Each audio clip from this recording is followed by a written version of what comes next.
खुर्रम साहब, बुनियादी तौर पे बात यह है कि ये बड़ी एग्रेसिव किस्म की कानून साजी हम देख रहे हैं। मकासद इसके क्या हैं? आप 17 से 34 वॉल्यूम को आप डबल कर रहे हैं। जब आईनी अदालत की बात हुई थी तब ये बात की गई थी कि अखराजात बहुत हो जाएंगे, ऑब्वियसली यहाँ भी अखराजात बढ़ेंगे, लेकिन प्लान हुकूमत का क्या है? ये जो 34 जजेज़ आप ला रहे हैं, क्या वाक़तन आम लोगों को इंसाफ मिलेगा? 129 से हमारा कुछ नंबर बेहतर होगा, या जिस तरह आप पे तनकीद हो रही है कि आपके पॉलिटिकल मोटिव्स हैं और गवर्नमेंट को आप सिक्योर करना चाह रहे हैं? जी, जहां भी पार्लियामान अपना कदम उठाएगी वो वहां सियासत तो होगी और उसको पॉलिटिकल कहा जाएगा। लेकिन एक बात हमें सबको वाज़ेह होनी चाहिए जब हम फाजिल अदलिया के बारे में गुफ्तगू करते हैं, ये जो स्टेटस को था 26वीं आईनी तरमीम से पहले, क्या वो इतना ही खुशकुन और हमारे लिए बहुत पुरलुत्फ था और इतना अच्छा था कि हम कहते हैं ये तो बहुत अच्छे मामला चल रहे हैं, इसको ऐसे ही चलना चाहिए? और वो नहीं था। हर लिहाज से जो एक तवक्को थी 18वीं और 19वीं तरमीम के बाद कि अदलिया अपने मामलात को खुद चला सकती है, अदलिया की वाज़े और बरतर मुशावरत के बाद जजों का तकर्रुर होगा, और जो उम्मीद थी कि ना सिर्फ जो जजमेंट्स हैं, जो फैसले हैं, इनके मयार में इजाफा होगा, बल्कि जो तमाम पेंडिंग केसेस हैं उनमें भी कमी आएगी। और कहीं ना कहीं मेरे जैसे लोगों के जहन में एक ये भी था कि अदलिया जो है वो शायद अपनी खुद एहतसाबी कर सके कि सेशन कोर्ट सिविल कोर्ट को देखे कि वो किस किस्म के फैसले कर रहा है, और हाई कोर्ट इस पर कोई मंतकी मयार मुकर्रर करे कि जो सेशन कोर्ट्स हैं वो क्या फैसले कर रहे हैं, और सुप्रीम कोर्ट चारों हाई कोर्ट्स को देखे। ऐसा नहीं हुआ। इसी तरह जो बिल्कुल ही एक आखिरी जो कहते हैं ब्लू स्काई उम्मीद थी मेरे जैसे लोगों के जहन में जिन्होंने 18वीं और 19वीं तरमीम को वोट दिया था कि पाकिस्तान की अदलिया जमहूरियत को जो है तकवीयत देगी, वो भी नहीं हुआ। तो लिहाजा अब अगर पार्लियामान कानून साजी कर रही है, ये मैं बिल्कुल अरशाद साहब से एग्री करता हूँ कि ये जरूरी नहीं कि हतमी जवाब हो हर मसले का, लेकिन हमें बहरहाल एक नई सोच के साथ आगे बढ़ना है कि क्या अगर सुप्रीम कोर्ट पाकिस्तान में 17 के बजाय 34 जज होते हैं तो कितनी, और ये समझे ट्रायल है हमारा पार्लियामान का भी और सुप्रीम कोर्ट का भी, तो क्या जो इस वक्त 59,000 कुछ केसेस पेंडिंग है सुप्रीम कोर्ट में, क्या वो अगले 2 से 3 साल में निपट जाएंगे? उनकी तादाद में वाज़े कमी आती है या नहीं आती? क्या जजों की जो क्वालिटी है उसमें मयार में बेहतरी आती है या नहीं आती? क्या वो जो अकाउंटेबिलिटी है अपने लोअर कोर्ट्स की वो कर पाते हैं कि नहीं कर पाते? तो ये सारे इश्यूज जो हैं, ये एसेंशली जो एक कोशिश की गई थी 18वीं और 19वीं तरमीम के बाद, और जो 14 साल में हम सब ने सबक सीखे हैं, अब हमें एक और हम जो है वो सब समझें इस कानून साजी के जरिए एक और देखने जा रहे हैं कि क्या जजों की तादाद बढ़ाने से ये मामला होगा। और एक बड़ी अहम बात जो इरशाद साहब ने की, सुप्रीम कोर्ट जो अमेरिका का है वो बहुत ही रिस्ट्रिक्टेड है, वो सारे केसेस एक्सेप्ट नहीं करते वो, बल्कि उनके पास अगर 100 केस आए हैं तो वो 2 या 3 चुनते हैं जिनमें वो वाकई समझते हैं कि इस केस में कोई ऐसा आईनी मामला है जिसमें तशरीह की जरूरत है। तो लिहाजा वहां केसेस जो फाइल होते हैं और जो केसेस सुने जाते हैं उनके दरमियान भी एक बहुत बड़ा स्क्रूटनी का प्रोसेस है जो पाकिस्तान में नहीं होता। और वहां जो अमेरिका का जो सुप्रीम कोर्ट है, वहां जो 9 जजेस हैं वो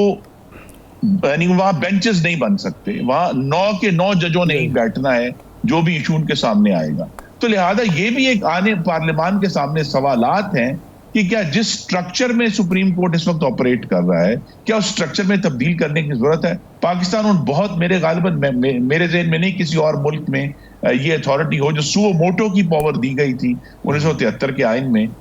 वो हमें अभी भी एक्सप्लेनेशन की जरूरत है कि वो क्यों हुआ। लेकिन दुनिया में कहीं suo motu power, supreme court is a court of final appeal, वो आज खुद कोई ट्रायल नहीं कर सकता, और इसीलिए जो है वो दूसरे ममालिक में ये तमाम केसेस जो हैं ये बहुत फिल्टर होकर और बहुत रुकावटें अबूर करके ही सुप्रीम कोर्ट तक जाते हैं। और यह दुरुस्त कहा कि यहाँ तो बहुत आसान है सुप्रीम कोर्ट तक जाना, बाहर के ममालिक में तो सुप्रीम कोर्ट तक पहुंचना खुद एक बहुत बड़ा प्रोसेस है, कानूनी प्रोसेस है। खुर्रम साहब, एक इशू और भी है कि हमारे यहाँ जो सरकारी इदारे हैं, पुलिस की आप बात कर लें,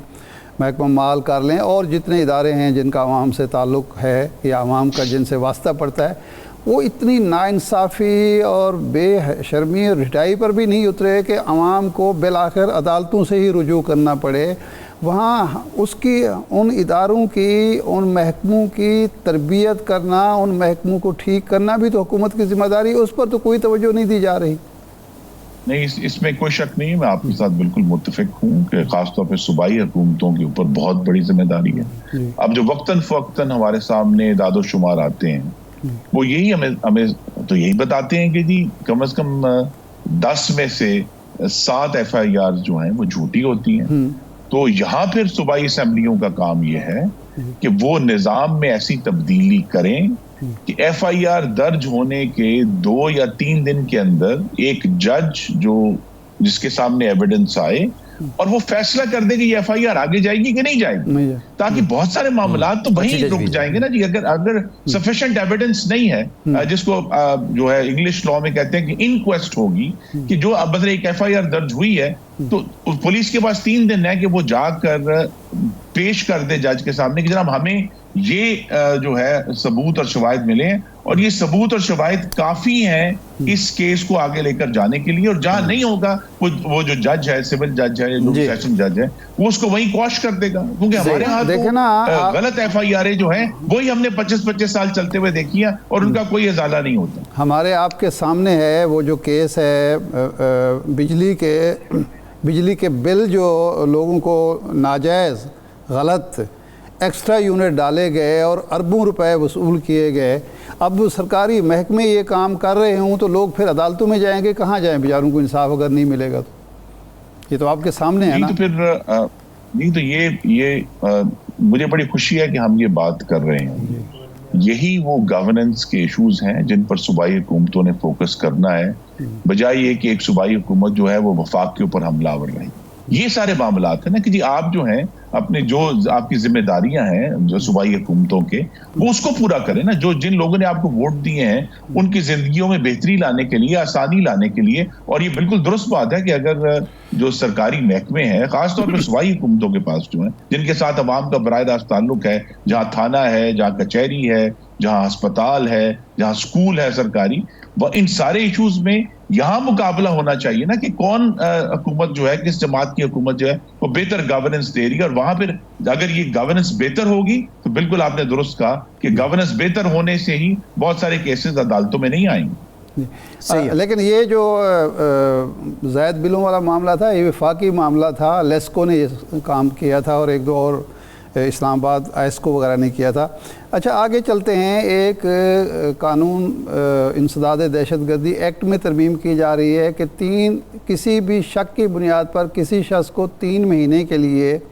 हिरासत में लिया जा सकता है और कोई पूछगछ नहीं होगी। पहले तहफ़्फ़ुज़ पाकिस्तान एक्ट 2014 में आपकी हुकूमत लाई थी, उस वक्त उसमें भी यही कुछ था, फिर वो खैर वापस हो गया था। तो आपकी मुस्लिम लीग की हुकूमत के दौर में ही ऐसी कानून साजी क्यों होती है जो इंसानी हकूक़ के मुनाफी होती है, जबकि कायद आज़म की नाम लेवा जमात है। रोलेट एक्ट जब आया था तो कायद आज़म ने लेजिस्लेटिव काउंसिल से इस्तीफ़ा दे दिया था और उन्होंने कहा था कि इस तरह का कानून जिस माशरे में, जिस रियासत में, जिस हुकूमत में पास हो उसको महज़ब नहीं कहा जा सकता।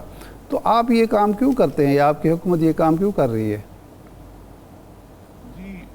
पहले तो आपने रोलेट एक्ट का जिक्र कर दिया तो उससे मुझे याद आ गया कि मेरे शहर गुजरांवाला में गालिबन सबसे ज्यादा उसके खिलाफ शदीद तरीन एहतजाज हुआ था 1918 में या 19 में 19 में जलियांवाला बाग जो है गुजरांवाला में शदीद तरीन एहतजाज हुआ था। इसकी बुना पे गुजरांवाला को ये एजाज भी हासिल है कि बरतानवी राज ने बमबारी की थी, एयर बमबारी, नए हवाई जहाज आए थे तो उस पर बमबारी। लेकिन जो असल आपने सवाल किया है कि मुस्लिम लीग नून को ये क्यों करना पड़ता है, शाह साहब, पाकिस्तान की जो दूसरी जमातों की हुकूमतें हैं वो दहशतगर्दी से लड़ने में नाकाम साबित हुई। जब भी सामना हुआ है ये भारी पत्थर जो कि पसंदीदा नहीं है किसी भी तरह। 2014 में भी जब हमें एक ऐसी सिचुएशन का सामना था ना सिर्फ जो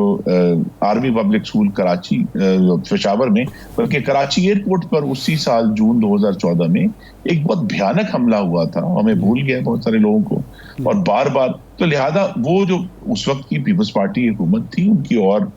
दूसरी अचीवमेंट अपनी जगह पर, लेकिन वो तो बिल्कुल उस मामले में दहशतगर्दी से निपटने में नाकाम थे।